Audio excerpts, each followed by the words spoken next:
Alors bonjour Étienne Bourgeois. Bonjour. Alors vous êtes membre de l'Alliance écologiste indépendante de Jean-Marc Governatori et vous vous présentez aux législatives pour la première circonscription du Loir-et-Cher. Alors votre mouvement agit sans idéologie socialiste ni libérale, mais pour le bon sens et l'action. C'est ce que j'ai trouvé sur votre site, enfin sur le site de votre mouvement. Alors il se positionne au-delà du clivage droite-gauche, avec un cœur écologique qui se traduit par une écologie globale, écologie éducative, relationnelle, sanitaire, économique, sociale, fiscale et démocratique. C'est bien ça? Oui. Bon.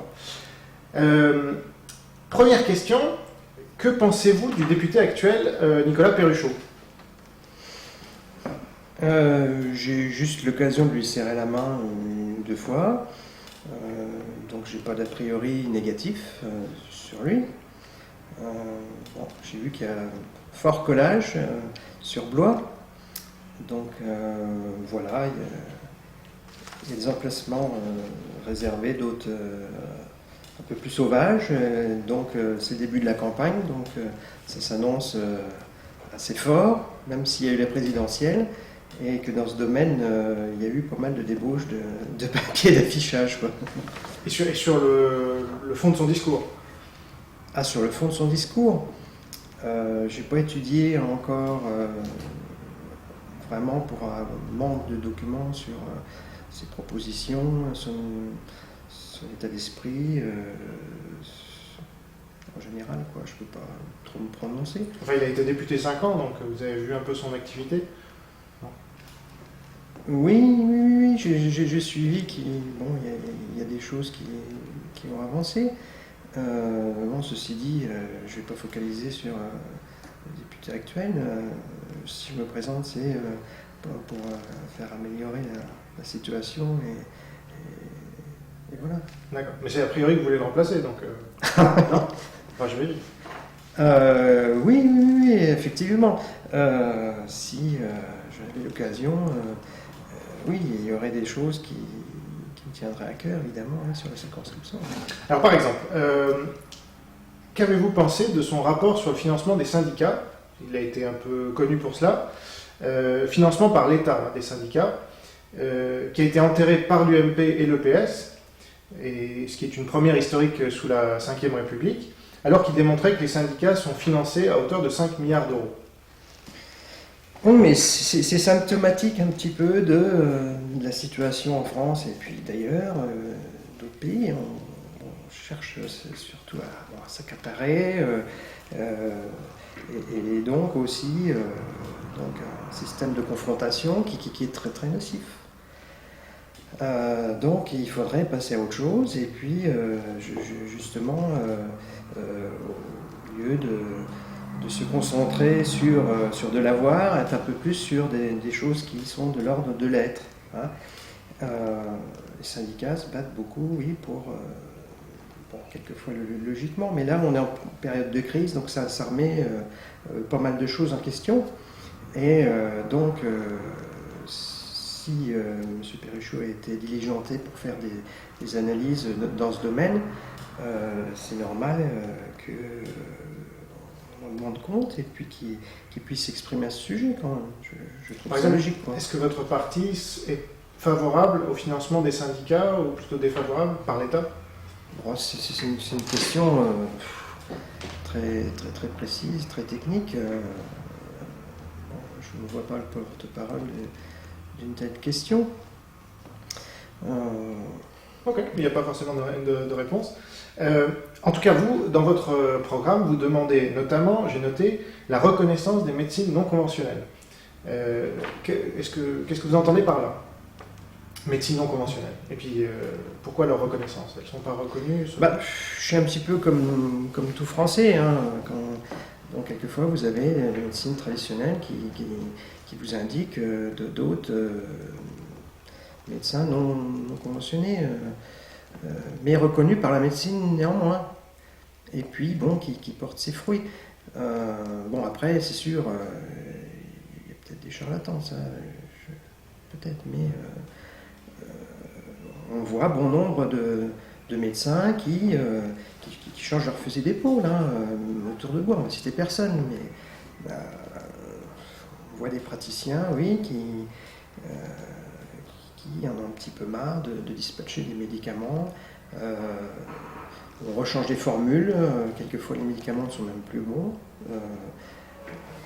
Donc il y a une petite aberration là-dedans, quoi. Donc, vous voulez dire, par exemple, vous parlez des ostéopathes ou des médecins qui pratiquent l'homéopathie ou... Oui, ben, l'homéopathie, tout au début, on disait, oui, c'est quelque chose qui n'est pas rationnel, qui peut être dangereux. Puis petit à petit, on s'aperçoit justement, oui, que des médecins bien établis, traditionnels, se plongent là-dedans et les dispensent à leurs patients. Et vous trouvez que cette médecine, elle n'est pas suffisamment valorisée aujourd'hui? Si je comprends bien votre programme. Hein. Oui, mais ça c'est le programme général. J'ai aussi quelques idées personnelles. Allez-y. Vous êtes là pour ça? Oui. À ce sujet ou à d'autres sujets? Non, mais je pense que là, on a tout dit. C'est-à-dire ouverture aux médecines, oui, non conventionnelles. Mais après, ces médecines conventionnelles peuvent être reconnues aussi. Hein. Ça existe. L'homéopathie est remboursée aujourd'hui par la sécurité sociale. Oui, mais des ostéopathes aussi, hein, des savoirs. Et c'est un petit peu dommage qu'on fait profiter les gens, quoi. Alors, votre candidat à la présidentielle, Jean-Marc Governatori, s'est beaucoup plaint d'un manque d'accès aux médias pendant sa campagne donc au présidentiel. Et il est même allé jusqu'à la grève de la faim. Bon, ça n'a pas porté ses fruits. Est-ce que vous pensez que ça a été utile quand même d'aller jusque-là? Et d'où viennent tous ces problèmes de médiatisation? Mais c'est un déséquilibre de notre société. Bon, il a obtenu 433 voix, signatures, parrainage. On a vu Madame Lepage très souvent, par exemple. Il ne se passait pas 3 jours sans qu'on la voie à la télévision. On a fait 20h TF1. Oui. Donc, il y a des systèmes relationnels. Elle a eu 39 voix, 39 signatures de plus, je crois. Ouais.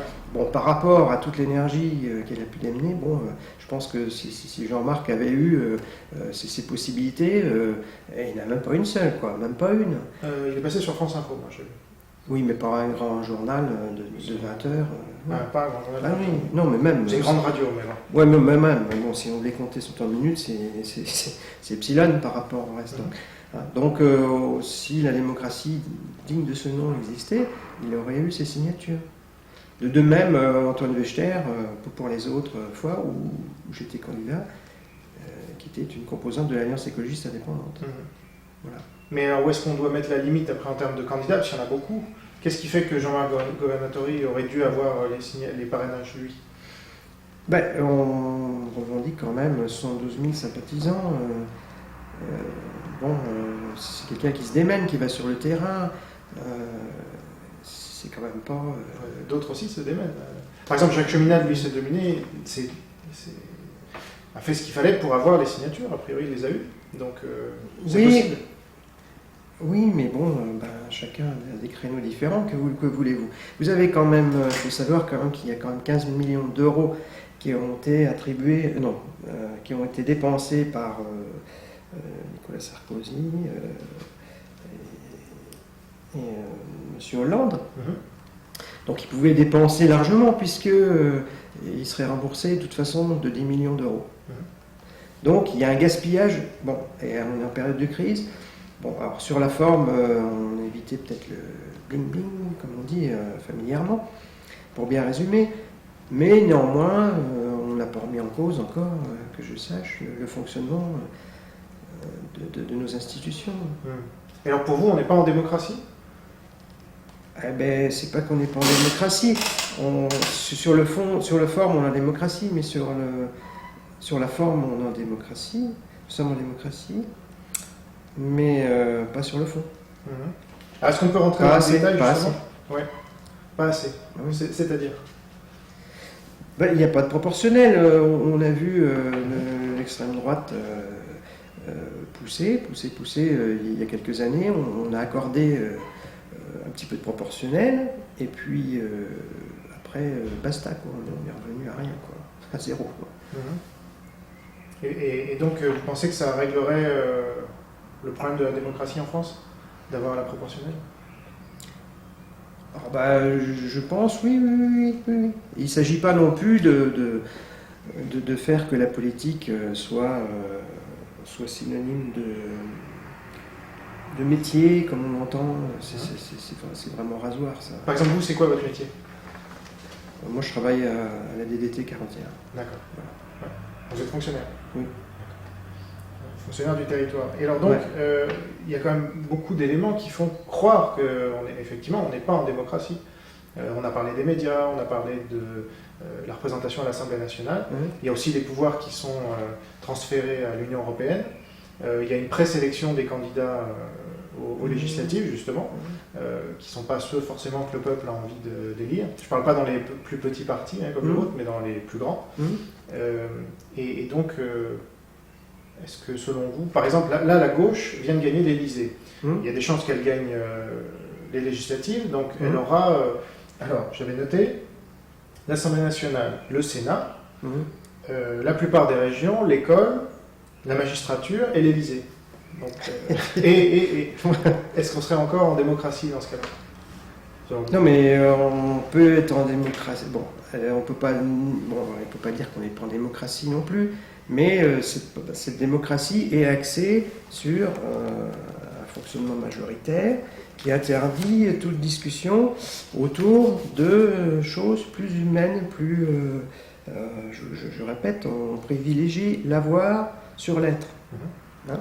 Alors que si on s'occupait un petit peu plus des besoins primaires, on aurait de meilleurs résultats. Hein? On l'aurait de surcroît en plus, on serait récompensé. Et là, quelque part, on est puni de nos excès, du toujours plus. Et puis, et voilà, et collectivement, ça se traduit par des confrontations, des révoltes. Donc vous avez des extrêmes qui se bataillent. Puis voilà, alors est-ce qu'on va les regarder ou est-ce qu'on va agir? Moi, personnellement, je préfère agir. Voilà. Alors, sur quoi, par exemple? Parce que vous aviez parlé de quelques idées personnelles tout à l'heure. Est-ce que vous pouvez nous en présenter quelques-unes? Oui, oui. Je vais terminer un petit peu sur l'aspect. Ouais. Je pense que donc ces vieux partis là, même si on a recyclé quelques personnes, on les a remises. M. Fabius, par exemple, qui nous avait coulé un bateau célèbre à une époque. Et on les remet dans la vie politique, quoi. Donc il n'y a pas tellement de jeunes pour reprendre le flambeau derrière. C'est dommage, parce que les partis comme ça, qui se revendiquent avec des milliers de signatures pour se présenter à la présidentielle, donc M.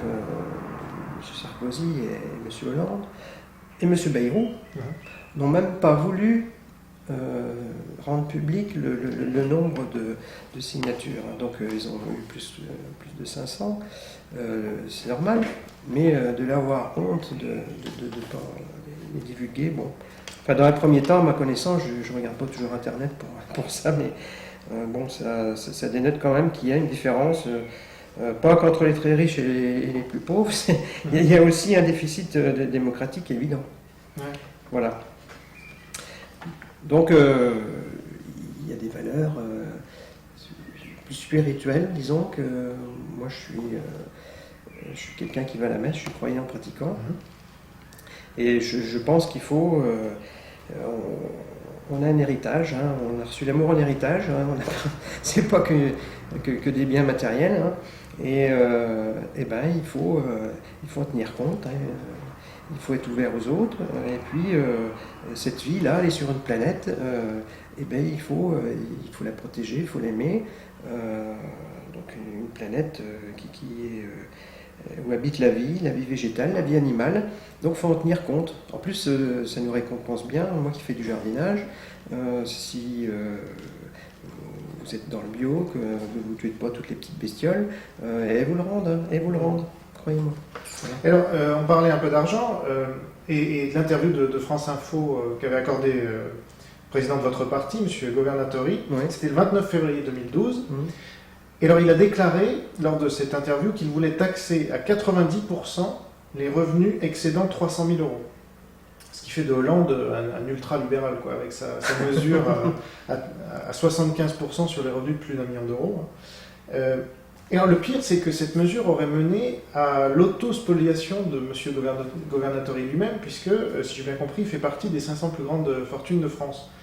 Est-ce que votre parti est masochiste, là, pour le coup, ou juste, bon, je suis un peu provocateur, mais communiste à la chinoise? C'est-à-dire qu'on a l'impression que vous voulez prendre tout aux riches pour qu'il n'y en ait plus, quoi. Bah, non, il serait le mieux à même de défendre son point de vue.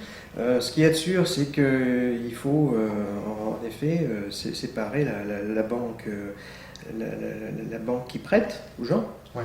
de la banque d'affaires, quoi. Ça, c'est un autre sujet. Là, la question, c'est taxer à 90% les revenus excédant 300 000 euros. Ça vous paraît pas énorme? Oui, mais par exemple, la taxe écologique, Ouais. elle est passée complètement à la trappe, hein. Ouais. Comme le gouvernement de droite, comme chez les Verts, de façon honteuse par rapport à Mme Eva Joly.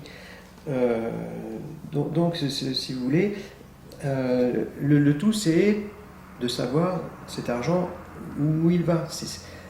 On est taxé tous les jours pour 100 fois plus.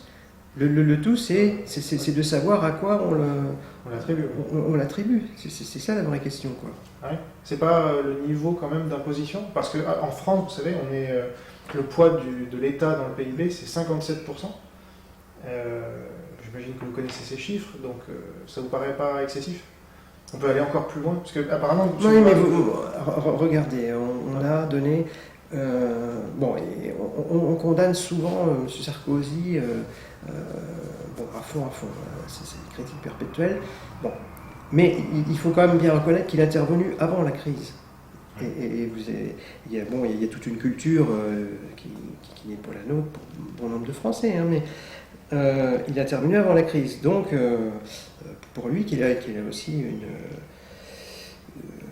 des origines aussi étrangères à la France, qui était donc c'est un pays où on est généreux, on travaille, on est récompensé, on est heureux, mais bon, sauf qu'entre les deux, il y a eu la crise, et donc ça a remis toutes les pendules à l'heure.